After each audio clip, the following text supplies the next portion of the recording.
So we got to start with FTX. I'm sure lots of people talking to you about it, but it is on everybody's minds. I mean, what do you make of the FTX situation? Fraud, and a huge lack of due diligence from the investors.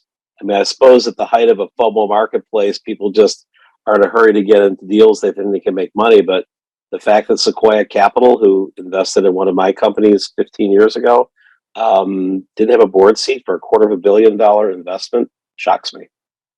And I mean, look, for anyone who doesn't know at home, Michael Terpin is a legend, specifically in the investing space. You just raised an interesting point, though, right? Like, how incumbent is it upon the investors to do that due diligence? Obviously, there were failings.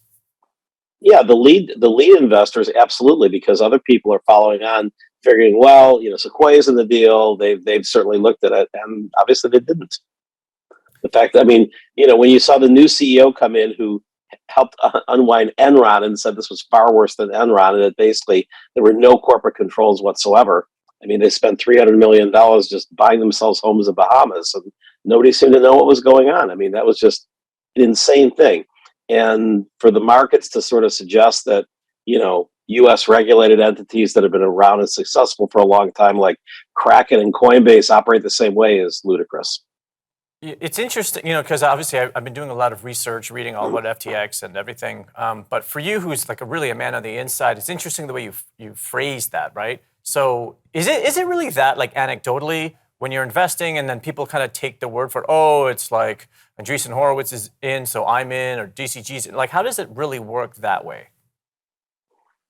It does work that way a lot because, I mean, the early angel investors are the ones who usually kick the tires the most, and look to read not only the business plans and the white papers if it's a token, but they also visit the offices and interview people who are on the team and talk to other investors. And you're investing primarily in the team, right? That's really early stage.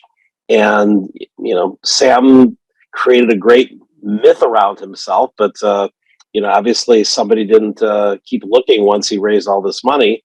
And because, again, I mean, I remember when I've had venture backed startups. I started what's now called Globe Newswire. That was originally, before the merger, Market Wire was originally called Internet Wire, in the 2000s.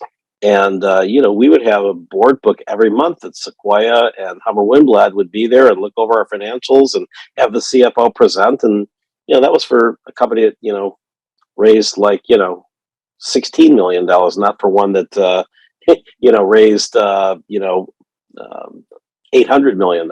So it's just insane to me that there was just no board seats from these professional investors, and they just kind of just let Sam run his show with his college friends all living in a big house. So do you think that SBF's actions here are going to create like a new era of transparency financially for crypto? Well, I think it'll have two effects. First of all, even though it was not a U.S. regulated entity, it was a Bahamas one.